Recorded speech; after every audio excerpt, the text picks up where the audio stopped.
Welcome everyone after the lunch. Now moving onwards, today we have 3 different thematic sessions, and today we are here at the Regional Policy Dialogue on Sustainable Mountain Solutions since morning, and the morning session was very enlightened and we all are delighted to be here. Today we will discuss on 3 thematic areas: mountain economy, mountain biodiversity and ecosystems, and mountain culture. In each thematic sessions, we have 2 speakers and 2 panelists. And one speaker we have, she is joining virtually, and one speaker we have right over here. And among 2 panelists, we already have panelists over here. So it's my pleasure to call Mr. Madhu Kumar Marasini, Secretary, Ministry of Finance, Government of Nepal. He is the chair of the session, Mountain Economy. I think he is joining virtually. Can you connect, please? Yeah. Today, he is the chair of our first session, Mountain Economy. So I request Mr. Madhu Kumar Marasini to facilitate the session. Over to you, Chair. Thank you. All right. Thank you very much. And good afternoon, everybody. I'm very pleased to chair this very important session on today's very important moment on International Year of Sustainable Mountain Development and the Regional Policy Dialogue on Sustainable Mountain Solutions. And this session particularly will focus on the sustainable economic development in the mountain region. And as such, this couldn't be much more appropriate than conducting this in Nepal, as Nepal being a very mountainous country. And also this event that you have chosen to host in Chandragiri, a beautiful hill as well. So this also indicates the importance of this dialogue here. And today on this dialogue, as every one of us know, that mountains are not only these tall and unreachable, Himalayas, but they are the lifeline of the mountain people as well as the people at the lowland. About 40% of water resources, directly or indirectly, depends on the resources from the mountain. And also when we talk about the green economy, then it is the source of the green economic development. And also it contains about 34% of global diversity hotspot. So that means that, mountain is very much, a rich place for overall maintaining the ecosystem, maintaining the biodiversity, containing the effects of climate change, as well as contributing for the livelihoods of the people at the mountain area, as well as in the lowland. So today's discussion couldn't be more, important than what I just talked with you. And today with me we have very renowned speakers and panelists here. So I have the pleasure to introduce with you 2 speakers. First, Dr. Pema Gyamsu, Director General ICIMOD, and Ms. Anita Paul, Director Pan Himalayan Grassroots Development Foundation India. Let me introduce Dr. Pema Gyamsu. Dr. Pema Gyamsu is an agriculture scientist with experience in both the political arena.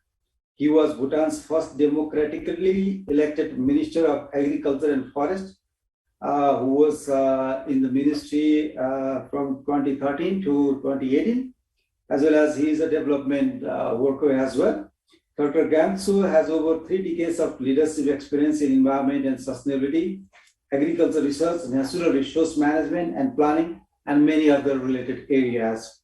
A deeply experienced leader, Dr. Gyamsu's past achievements span areas including linking public finance for environmental sustainability, enactment of legislations focusing on environmental stewardship, conservation and climate change mitigation, ensuring and enabling policy environment and community level readiness for the expansion of community-owned and managed forests, establishment of institutions and efforts promoting high-quality research and evidence-based decision-making on conservation and environmental issues, strategic programmatic visions, planning, implementation, and evaluation, and representation within globally significant platforms.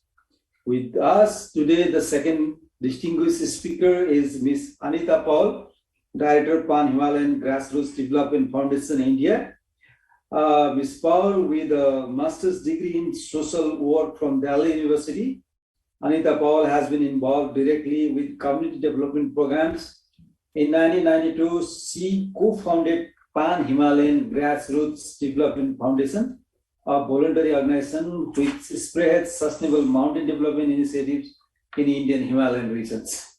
She holds the portfolio of direct community initiatives in grassroots and has promoted Mahila Umanga Producers Company with marginalized women farmers as shareholders engaged in sustainable livelihoods improvements efforts.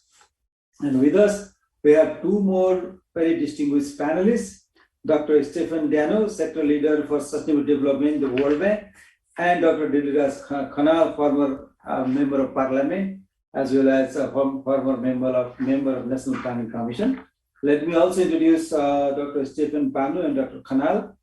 Dr. Stephen Dano is Sector Leader for Sustainable Development and Senior Environmental and Natural Resource Management at the World Bank. As part of country management team for Nepal, Sri Lanka, and Maldives. He coordinates sustainable development programs and TOM teams. Steve is a seasoned tax team leader with a history of delivering integrated approaches to investment, institutions, information, and incentives at country and regional levels that build resilience, reduce the carbon footprint, and sustain natural wealth for poverty reduction and shared prosperity. He has also served as policy analyst from 1999 to 2003 in the Ministry of Environment, Republic of Korea. Let me introduce you another panelist, Dr. Dilras Khanal, as I said, who is the former MP as well as the former member of National Planning Commission, and Dr. Khanal, a senior economist of Nepal. He is the founder chairman of the Institute for Policy Research and Development, IPRD, RAD, established in 1995, which is one of the think tanks in the field of socioeconomic research in Nepal. He was chairman of the High-Level Public Expenditure Review Commission, constituted by the government of Nepal in 2019.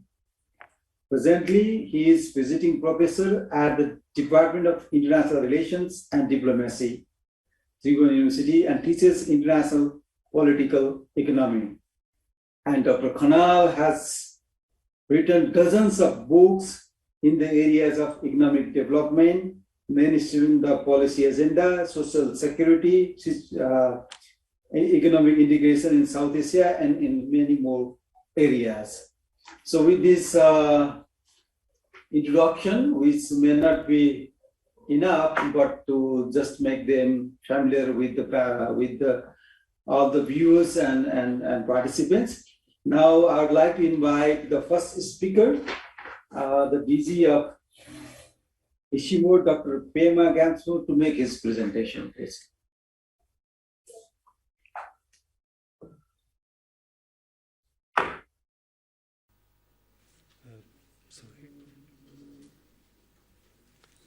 I need some the PowerPoint here. Anybody? Yeah, good afternoon, and thank you very much, Honorable Chair. Although you are chairing virtually, I think you are the right person to chair this session as the Honorable Secretary for Finance. Very pleased to have His Excellency, the Honorable Minister for Forest and Environment with us, as well as the Secretary of the Ministry of Forest and Environment, my friend, Dr. Kandel. We have heard a lot this morning, and I'm not going to repeat why mountains matter. I think everybody knows now why mountains matter. And everybody also seems to know what is happening. So what I'm going to do is I'm just going to come forward with few suggestions. I may sound a little bit provocative, and it is intended to do so because I think now we really need to come down to basics and discuss things that we can do to address these issues. Today, while I'm here speaking on behalf of ICIMOD, I would like to think that I am speaking on behalf of all those mountain peoples, the diversity of cultures, the diversity of settings, the ecosystems, and so on. And I would like to think that I am speaking as a native of the Himalayan mountains. Come from Bhutan, but Nepal is my home as well. And I am also speaking from my personal experience. As you have heard the Honorable Chairperson mention, that in my former reincarnation, I was also a part-time politician. And I happen to have the privilege of serving as a minister for forest, agriculture, and environment. So I would like to relate to these experiences and see how we can perhaps come together and address some of these challenges. We have to have an inspiration. And I think the Swiss Alps could be a good inspiration that we can aspire for. These are the pathways. There are several pathways we can get there. We may not quite get there, but it is very important for us to be inspired and have an aspiration. If you aim for the stars, I think we can at least reach the moon. So I think we should try. This is, the upper picture is from the Swiss Alps and lower is from Mustang. And I hope that we will all be there sometime in May. Now, I can't say, 20 years ago, we celebrated the International Year of the Mountains, 2002. And there was this Global Mountain Summit in Bishkek, where we discussed all these issues. Inaccessibility of mountains, fragility of mountains, vulnerability of mountains, all those things. We have actually addressed a lot. We have addressed accessibility. Today, roads have reached all nooks and corners of the Hindu Kush Himalayan region, almost all, I would say. Today, internet connectivity, telephone connectivity, has reached almost all these nooks and corners. It's not uncommon to see a yak herder coming out with the latest iPhone and using the latest apps. We have addressed connectivity. But did this connectivity in terms of road communication, in terms of telecommunication, really help? I have questions. Roads, I think, is indispensable. There are no answers to not having roads. I think we need roads. But what kind of roads is the question? A senior colleague of mine always used to comment, a Nepali colleague, says, we are facing dozer terror. And across the Himalayas, across the Hindu Kush, in Bhutan, in Nepal, we are facing the same situation. We just put a bulldozer, and the bulldozer driver becomes the engineer, the planner, the implementer, the contractor, and whatnot. And as a consequence, that is what we have. So, I must congratulate Kyrgyzstan for sponsoring the motion to declare this year not just as International Year of Mountains, but International Year of Sustainable Mountain Development. I think that is the value addition. And now onwards, we need to look at how we can build better roads. It's not that we have such difficult topography. Switzerland, they have more difficult topography, but they could build excellent roads. As we are coming up today by cable car, on the other side of the slope, you can see the difference between what is green and what is not sustainable, what is destructive, and what is environmental friendly.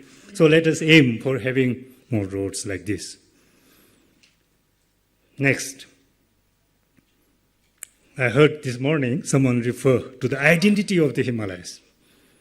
Now, what better identity can we have than the houses, the buildings that we live in? Our villages are our identity. Our architecture is our identity. We are losing the character. We are losing the soul and spirit of the Himalayas. If in Switzerland they could still build pakka houses, excellent houses with wood, stone, and clay, why can't we do here? We just need a little improvisation, a little more innovation. What we need is good toilets, good shower facilities, and good pavements. If you have that, why have concrete buildings? It's so painful to see these concrete structures spreading across the Himalayas. And I think I would also call it concrete terror, concretization of our settlements. We are rich. We always claim that we have so many resources in our hands. To address our energy needs, we have solar, we have wind, we have biomass, we have hydropower. Why don't we harness that to stimulate our own economic growth, to power our own engine of economic growth? On the one hand, both Nepal and Bhutan have the same problem. We are talking about surplus energy, having difficulty to sell that. At the same time, we are facing energy shortage. But more importantly, we must remember that we are trying to sell clean energy for dirty energy. We are importing millions and millions and millions of gallons of fossil fuel to power our transport sector, to power other industries in the country. Why don't we do more on that?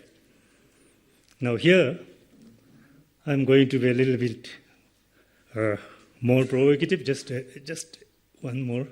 Sorry. Why can't we use the energy that we have for transforming our transport sector in urban centers like Kathmandu, Pokhara? I think the potential is huge. And here, I am looking at Stefan. Is it possible? Many of you have been to Bangkok before Bangkok transformed to this public transport system. The Sky trains and the subways. How it has helped that city transform from a city choked with motorbikes to now a clean city, friendly city, beautiful city. We can do that. We can do better. So Kathmandu, why not we have a tram system where every 15 minutes somebody staying in Godavari would go and visit Baudha? Somebody perhaps staying somewhere near the airport could reach this place in 15-20 minutes without having to ride a motorcycle. I understand the major health hazards in Kathmandu are road accidents. 1. 2, long-term health impacts. I also heard that many of the middle-aged people in the valley are sick from cancer, which is triggered by having to ride motorcycles in this polluted condition. So the long-term social impact, ecological impact, economic impact of converting to public transport system, green transport system, if they can do it in Switzerland, why can't we do it? I think Kathmandu is a much more accessible valley than Zurich, which the photo is from, the tram is from. So I think I'm challenging the Honorable Minister here and our development partners. Perhaps this is the time that you can have a green legacy investment that will not only benefit this generation, for generations to come, it will be there. The other one, we heard of tourism. I think it is truly the hen that lays golden eggs for the mountain people. We have so many options: cultural tourism, nature tourism, bird watching, wildlife watching. How many of us here have seen a snow leopard? Probably not. Okay, one at least. You see, when you talk about tourism, we don't always have to think about people coming from outside to visit. I think we have enough tourists among ourselves. We can go and watch a snow leopard. We can go and do some boating, adventure tourism. We can visit cultural sites. We can pay also. But there are red flags. Mountaineering. The mountaineering industry has to sustain. And the mountains, I believe, will be here for posterity. I don't think they will disappear. But we need to see how we can reduce the pressure on the mountains now. If we have that kind of situation, as you see the climbers, then we have serious doubt how long the magnificent mountains that everyone talks about will last. Will they have snow cover? Probably not. Will they remain as mountains? Probably not. Will they be attractive, challenging? Probably not. So why not think about introducing, coming up with an appropriate policy, be it pricing, maybe high value, low impact on the mountains. That could be a policy measure that we can think of. Maybe even give each mountain a rest. Nepal has no shortage of mountain peaks. I think 8 of the 8,000 peaks are in Nepal. So if you give Mount Everest 1 year holiday and have the mountaineering going on in the other mountain peaks, I don't think the mountain industry will lose. It will gain. So this is something also I would like to flag here. Agriculture, we need to rethink. Instead of going for monocultures, commercial agriculture, I think we have to rethink the role of agriculture, the purpose it serves. I think it provides very important ecological services, ecological functions. We can go back to natural farming. Everybody is talking about organic farming, but that would require an integrated approach, bringing cropping, livestock, and forestry together. We need to recognize the roles of yaks, not only as supporting the livelihoods of people, but as architects of the mountain ecosystem. Imagine the Himalayan mountains without yaks. I tend to disagree a little bit with the Honorable Member of Parliament, Madam Paudil's story about the Yeti. I would like to say the Yeti is still there. Only thing is we don't see. It is still there. Maybe we need to go up and have a look. Mountain niche. We talk about this all the time. Rich biodiversity, but how does it translate? How does it translate to real benefits and income for the mountain people? We talk about very rare mountain niche producers like the cordyceps, the Chinese caterpillar or Yerzegumbo are often referred to as the Himalayan vigra. There's much more that we can do in terms of value addition. And if we can come together, I think we can capture the global market for coffee. And I was very happy to meet the coffee growers here, the entrepreneur, Tashi Sherpa. I think he's doing very well. But Tashi should not compete with Tashi from Nepal should not compete with Tashi from Bhutan. I think the Tashis should come together, have a common brand, a Himalayan brand, and then capture the global market. We can do it. So, ICIMOD has presented this investment framework at COP26 in Glasgow.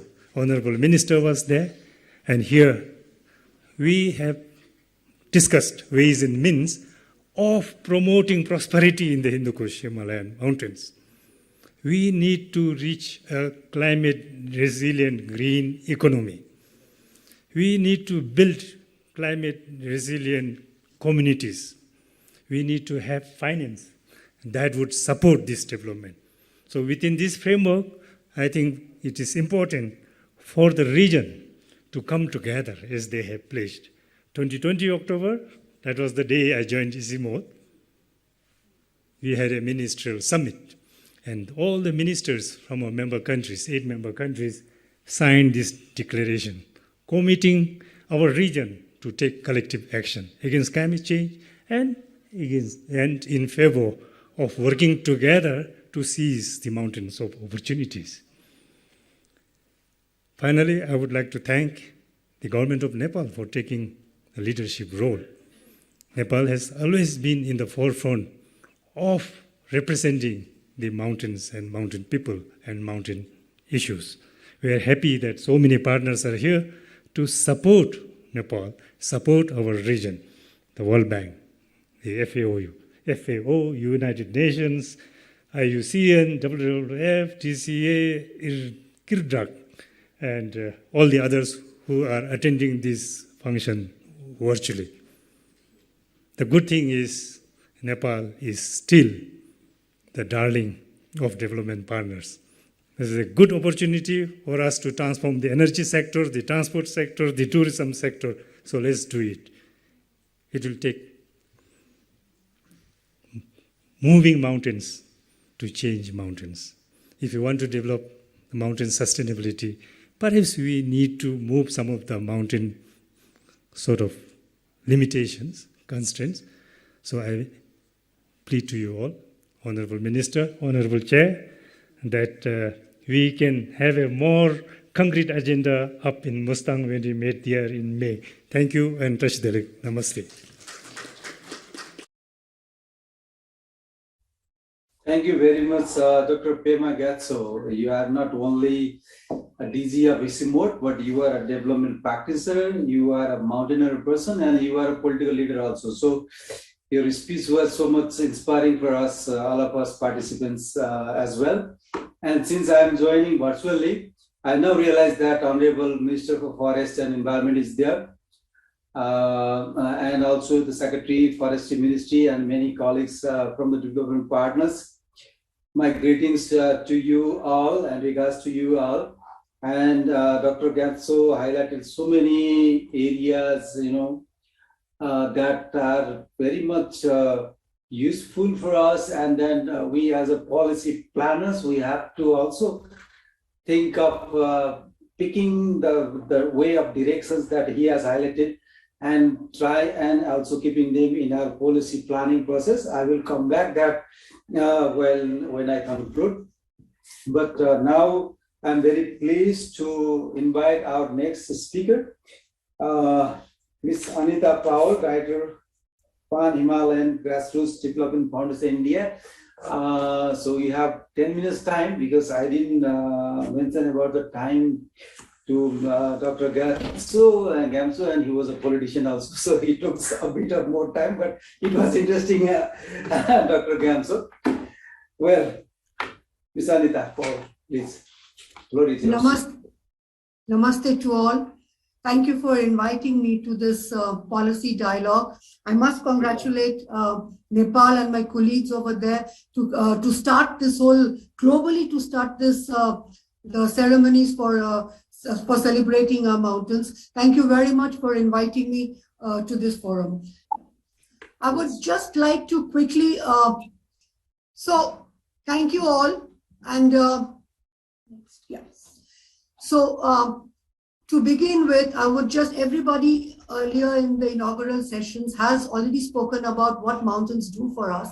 But I would just like to flag a couple of things. The fact that it is home to more than 1 billion people globally, the fact that 22% of the global world's land surface is mountains, the fact that half of human population globally depend on the ecosystem services that are provided by the mountains, and also the fact that 20% of the world tourism, which contributes so largely for cultural and spiritual well-being, is also mountains are host to it, is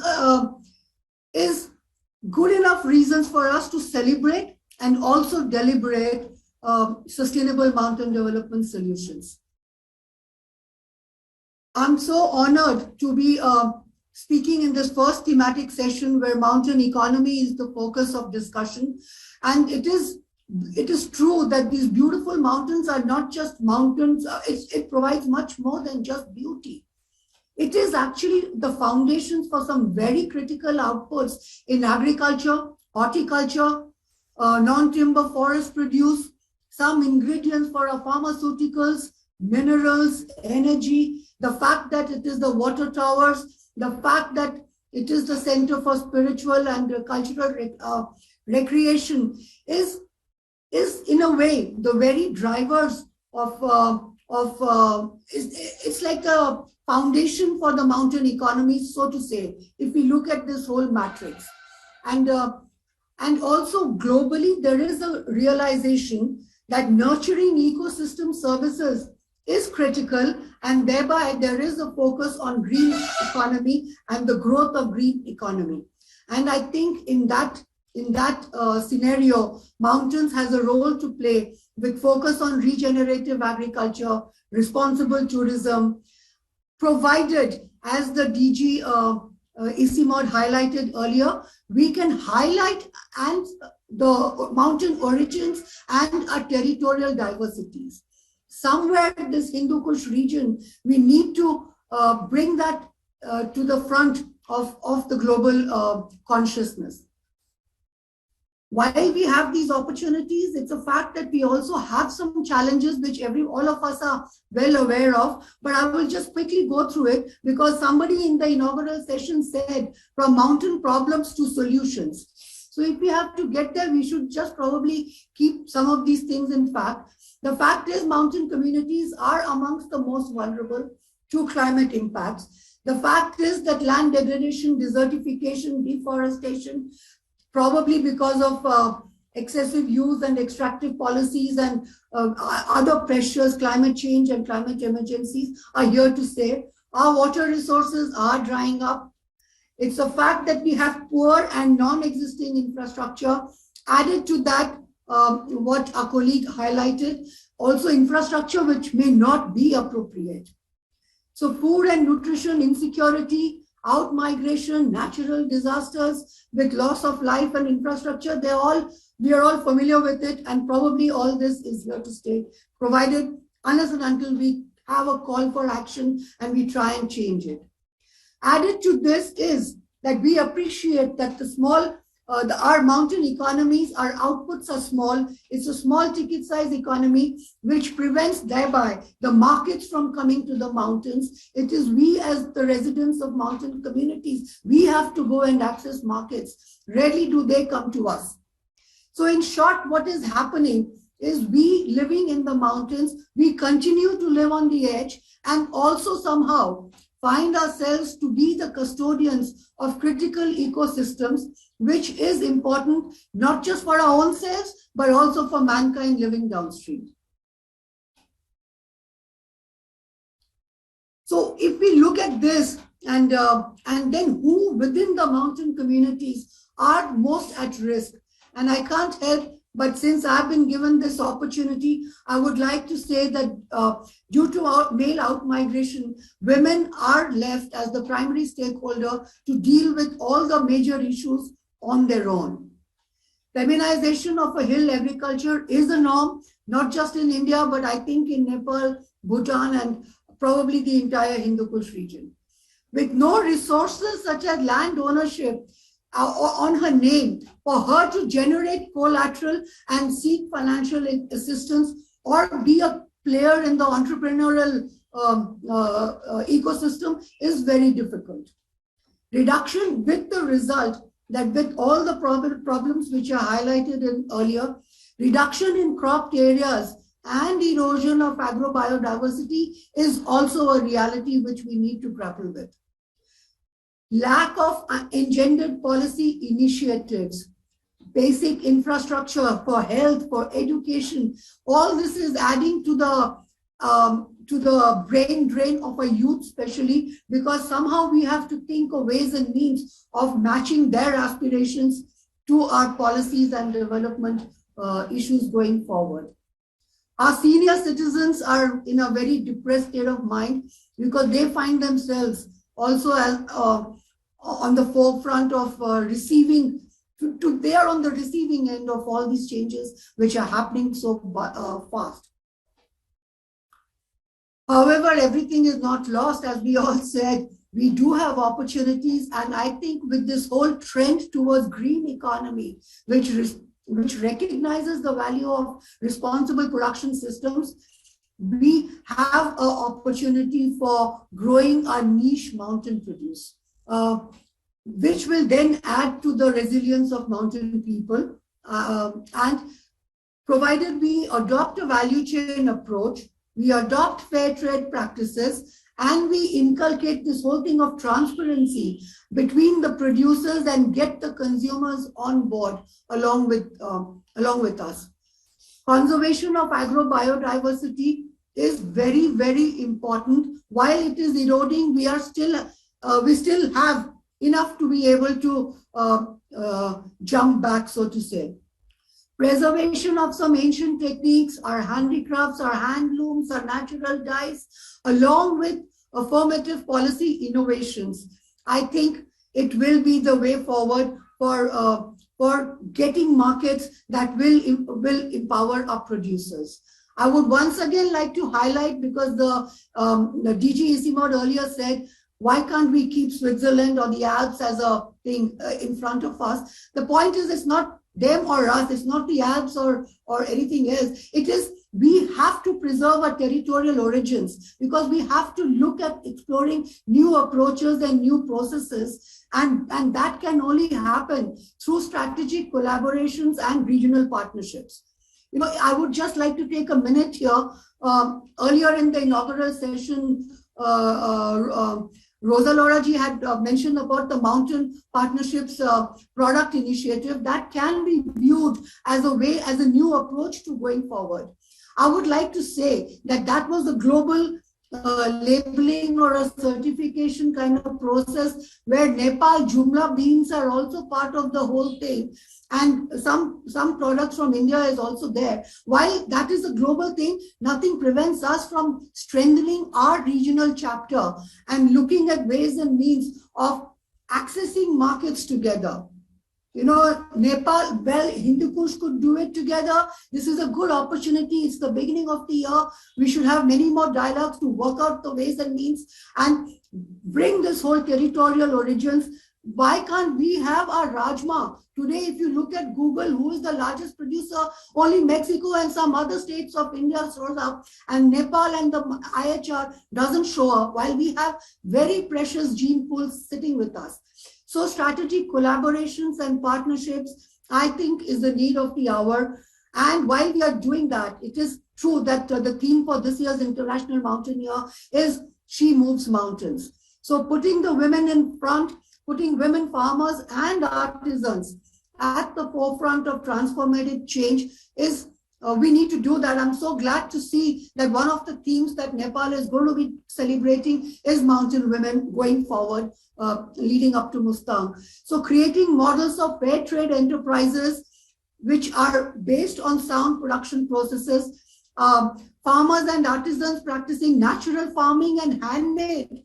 Already we are producing quality products with very limited carbon emissions because of the fact that we are practicing natural farming and handmade. So we must make use of that that opportunity. We need to engender our policies correctly, which will enable all our women to, from not just to participate as a producer, but also as an entrepreneur and be the driver of change to see that we have a role to play. If the markets don't come to us, then we need to create marketing federations nationally and going forward even regionally, collaborations to be able to sell a market, mountain produce globally as a collective. Forge partnerships, I've already mentioned that earlier. We can't forget our youth. This is my last slide.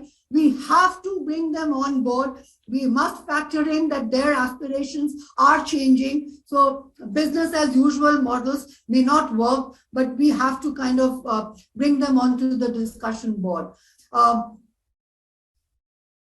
Engaging youth for responsible tourism and also as eco-warriors, being vocal for local, and also the fact is with climate emergencies, I feel that the youth can be developed we can have a whole community of volunteers and we should be equipping them to tackle these natural disasters before we kind of depend on the army and the national armies to come for the rescue operations. I am aware that I think I have probably run my time out. So International Year of the Mountains, finally, we must reaffirm our commitments towards gender inclusive sustainable development in real spirit. It is a time we have a whole year, we can do up some nice call for action, allocate resources for removing barriers. We need to re-engage with communities, looking at their active participation for agriculture, for regenerative agriculture, responsible tourism. For eco-restoration, I won't focus much because there is a whole thematic area that's looking at it. Forging partnership and regional dialogues to center stage the concerns of Hindu Kush region. I think it's a fantastic beginning that we've made and would look forward to more such dialogues. And we would also like to say that we will try and initiate some dialogues in India too. Thank you very much. I hope I did exceed my time limit. All right. Okay, thank you very much. Thank you, Ms. Paul. You have spoken in a wider areas, not only on the mountain ecosystem, but also you included the human aspect of maintaining that ecosystem and getting benefit for the humanity, as well as ensuring their sustainability, for which we have to reaffirm our commitment jointly, which is a very good message to take away from your discussion, from your presentation. I will come back then later when I conclude. Now we have only 15 minutes left, so I'm a little bit worried as well, concerned as well, as we need to keep the time. So without further ado, I would now like to invite our very distinguished panelists who are with us this afternoon. So may I now invite Dr. Stephen Pando to have his thought on these two presentations. Dr. Daniel, please.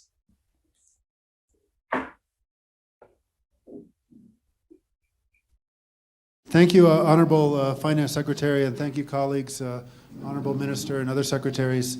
Happy to be here today to represent the World Bank. My job is to coordinate across many of the sectors that we've heard about today.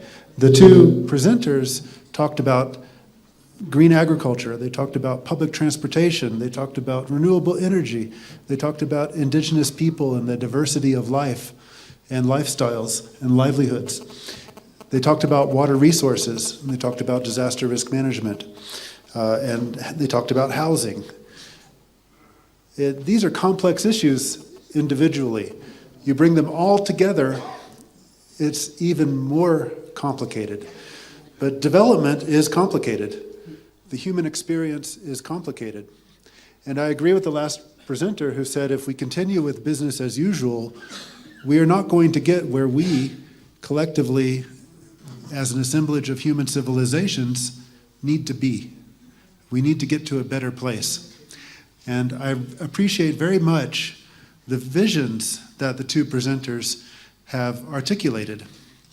And I'd like to bring it down to one question. So imagine you're the finance secretary, like our chair today, and he's listening to this and he thinks, okay, this all sounds very good, but how do we finance it?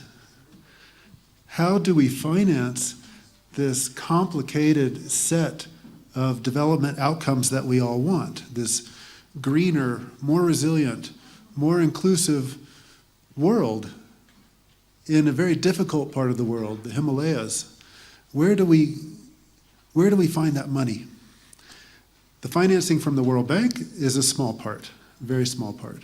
Financing from bilateral sources, also a small part. The biggest part is the private sector. The biggest part comes from farmers themselves in an agricultural economy, to invest in the land themselves. For them to do that, and the last presenter mentioned that in the hills, in the mountains, agriculture has been feminized. The men leave, so it's very much a female agricultural system, and they lack tenure security. If they have stronger land security, land tenure, then they will invest in the land. So that's just one example, but tenure security is one part of it. It's also water security. It's also environmental security. It's also livelihood security. This all leads us to greater climate security and greater income security for rural households.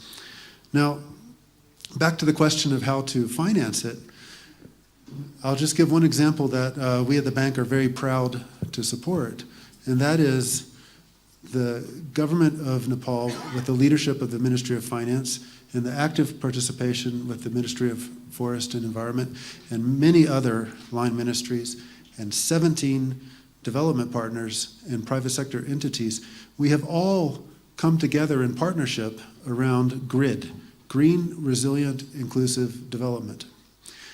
At the end of September, the Kathmandu Declaration on GRID was signed by these different parties. And right now, we're together kicking off the preparation of a strategic investment plan for GRID. And the Ministry of Finance in Nepal is also developing what we call a development policy credit. It's a policy operation where we provide budget support in exchange for policy development. And the government of Nepal is working on the new forest regulation, new land use regulation, new solid waste management policy. And these are just about to be approved. And this will form a very strong part of strengthening this progress towards green, resilient, inclusive development and the vision that we've heard about today. These policies, in turn, will help leverage private sector investment. At least that is our hope. So the right policies put in place, the right institutions working together across sectors and across the new federal system in Nepal, the right information applied at the right time, such as from Hydromet Services to improve water management and planning, examples like that. This is what will unlock investment. The institutions, the incentives, the information, working together will unlock the investments. And we're very happy in the World Bank to play a role in that. And we will have several such engagements like this led by the government of Nepal that we will participate in to help articulate that tangibly in the coming months. And so I look forward to deepening that discussion with all of you. Thank you very much.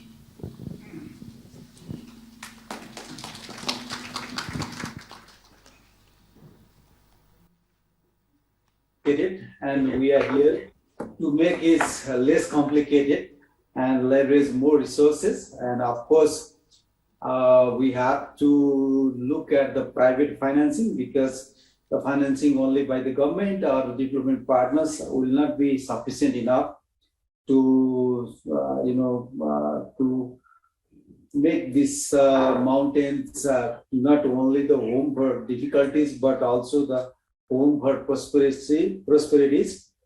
We'll argue discussion as a panelist, and you have also highlighted our progress on going forward on green, resilient, and inclusive development. And I hope that all our development partners and other potential development partners will also join us in this process. So now let me go to the next panelist, Honorable Dr. Dilidas Khanal. Now, Khanal sir, the floor is yours, please. Respected Chair, Honorable Minister, I see Honorable Constituent Assembly Member Bimla Raiji also, distinguished participants. First of all, I appreciate the both presenters and the one commentator for very exhaustive comments and suggestions and the coverage of the most of the entire issues. Whatever suggestions they have said, I fully endorse. They are very much pertinent and relevant. Having said this, as the topic is sustainable solution, therefore I would like to flag two type of, two dimensions. From the two dimensions, one of course is, though in the early morning also, and in the previous discussions also, these issues have come frequently. What I see that the kind of, asymmetries or the contradictions that we see, On the one hand, what we see, that the food security, the livelihood, the poverty, entirely, the kind of vulnerability that we see in the mountain region, that indicates or that underscores on the need of rapid development. That is one essential or necessity, when we are talking about mountain economy. On the other hand, as we have already discussed, that there is biodiversity threat, and there is, increasing ecosystem disbalances are the problems, and the overall, the kind of climatic problems that especially the mountain area or mountain region that is facing.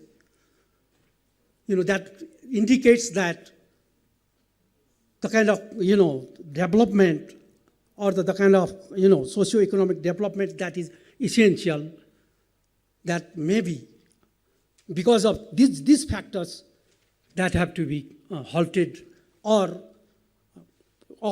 thought of in a different way. Therefore, what I see, that there are some sort of contradictions or the asymmetries that are going on. From the standpoint of, I think, the sustainable solutions, how to make these things, how these things complement each other, that is the, crux of the problem, that when we are talking about solutions that are the sustainable solutions that we have to look into. In that also, when I see, especially in the context of Nepal, what we see that when we see the entire living or the livelihood condition of the mountain people and the kind of, the pace of development that is taking place in the mountain region, we see that compared to other regions, for instance, the socioeconomic, from the standpoint of socioeconomic development, mountain region is very poor. In that context, the need, the essentiality is how to, enhance the development. And in that also, the previous speakers, they have talked about agriculture. In that also, how to prevent the kind of, the damage or the biodiversity, destructions or the, problems in the ecosystem and all that they have talked about. But what I see, that with the, the federal system, although the flow of the resources through 3 tiers, for instance, from the center or the federal government or the provinces or the local level, that is increasing. But what we see, that the kind of integrated approach that is essential, that is not there. I was trying to find out some of the numbers or the indicators. What we see that in the recent publications, even we don't distinguish separately what is the status of the mountains. For instance, the recent multidimensional poverty study that does not separate what is the poverty situation in the mountain. That is true in case of, for instance, what is the employment status of the mountain, that is not published. That simply means that the kind of priority that has to be accorded to the mountain, that is being subsided, or the kind of issue that had to be looked into from the overall or integrated perspective, some sort of isolated approach that is being popularized in Nepal. That simply means that at a time when we are focusing on this particular, focusing on the mountain issue or the mountain sustainable development, I think these sort of tendencies or the gaps that are manifesting, that have to be addressed first. And the second probably is that, as that has been discussed about, that from the regional perspective also some sort of integrated approach that will be needed. At the same time, some sort of integrated approach at the national level, at the same time coordinating with the provinces and the local level, that will be essential. And in that, probably, as you have rightly discussed about the funding and the funding, I think potentially private sector is one of the sources, but it has its own limitations. Therefore, what I see, as our finance secretary is chairing the session, probably that we have already adopted the GREET approach, for instance. In that, we are introducing, green economic concept, at the same time, inclusiveness. More importantly, we are introducing the resilience, because of the major problem in the mountains, that we see the problem of resilience because of the rising vulnerability of the people. Therefore, what I see, at this juncture that probably we have to look into one, possibility that whether or not that the integrated, mountain development, planning, at the same time, sustainability of development that could be made as a part of the grid approach. At the same time, as in one of the meetings we were discussing, because the BIMSTEC meeting is taking place. And if you have noticed it, in the last summit, there was some reference on the, mountain economy. And there was some stress and priority in that. Whether or not, BIMSTEC, from the regional perspective, whether mountain economy could be made as a part of, BIMSTEC agenda, which is taking place very shortly. What I see that, first, you have to have very integrated approach. In that, you have to ensure that the livelihood, the food insecurity, the poverty, and overall, the kind of underdevelopment that we see in the mountain region, that has to be addressed. At the same time, the way the climatic problems, environmental problems, that are manifesting and that are in turn affecting the entire mountain region, that has to be, especially looked into. And in that also, as it has been already discussed, that there are two-way connection between the hills or the high mountains and then lowland. And the lowland is very much benefited from the mountains. Therefore, the time has come in order to explore some sort of compensation through the lowlands, in order to ensure that the development momentum of the mountain that takes place, at the same time ensuring sustainable development that also directly or indirectly benefits the lowland region. One point that is also important probably when we are talking about funding is that Nepal is now going to graduate by 2026. And one of the adverse impacts of the graduation, as we all know, that will be that the kind of climate funding that is available to Nepal, probably because after graduation, that facility will not be there. Therefore, in order to cope with that likely, adverse impact on funding, some sort of strategies that have to be proactively, explored in advance.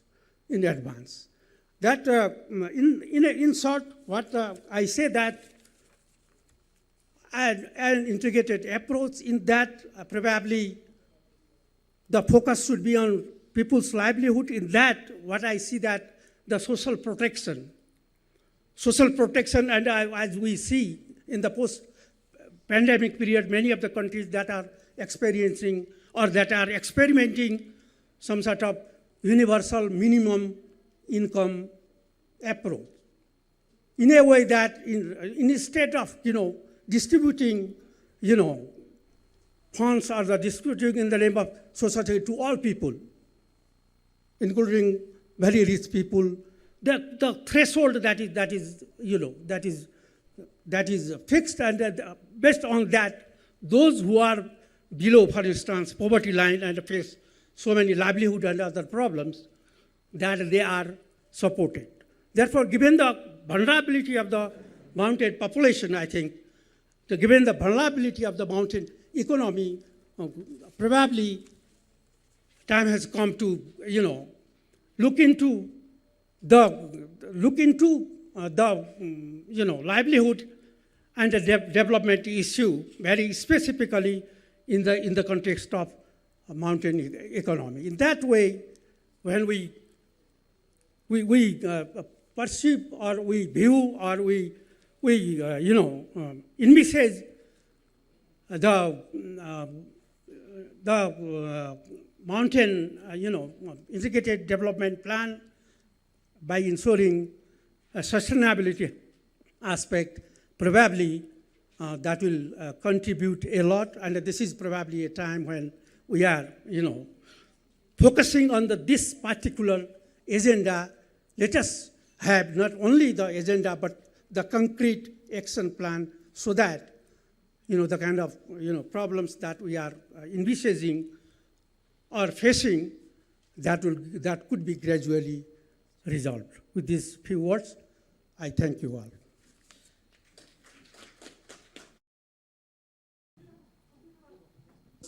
Preparing to conclude this session, I had also received a message in my inbox that the time is very short, so I need to conclude in a quick way.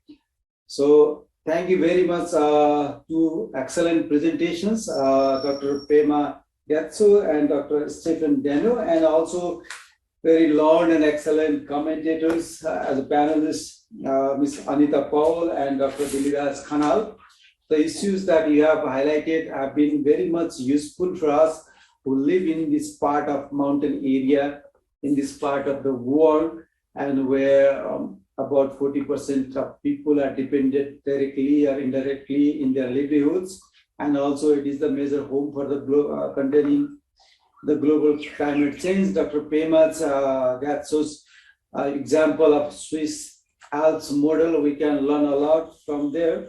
And also we can utilize the mountain resources and also think of sustainable housing like using wood, stone and clay structures rather than making our cities and villages concrete, terrorizing by concrete. So you have very useful, tips for all of us, and also to focus on mountain niche products, which we cannot agree more.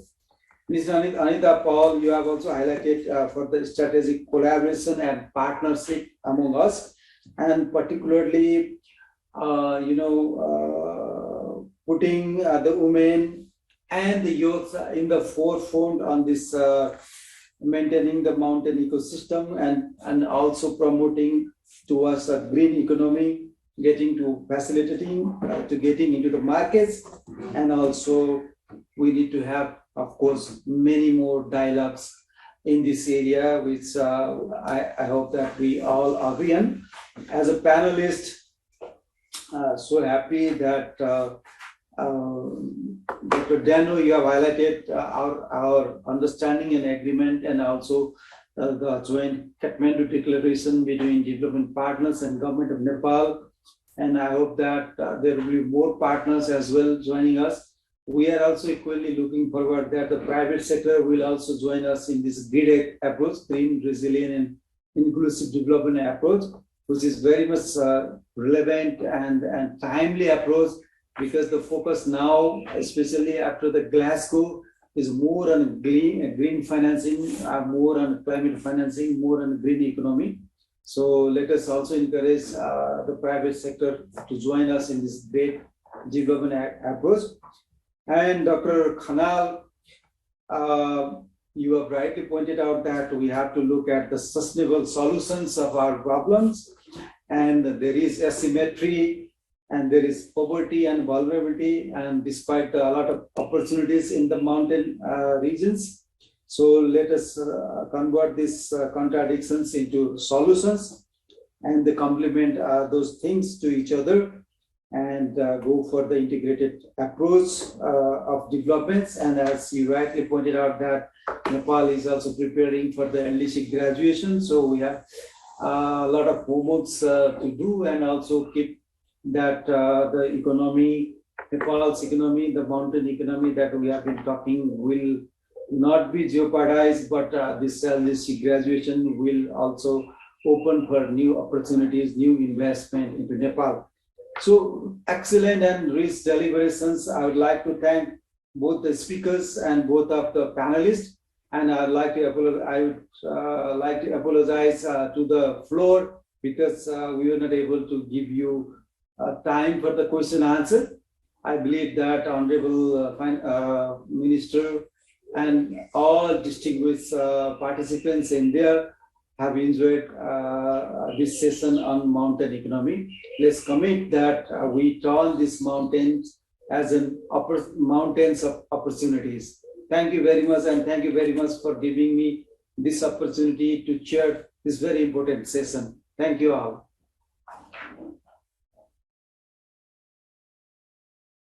Thank you so much, Chair, respected speaker and panelist, for providing valuable insight. It is our privilege that our Honorable Minister, Ram Saheb Prasad Yadav, Minister of Forest and Environment, is together with us throughout the whole thematic session. We highly appreciate it.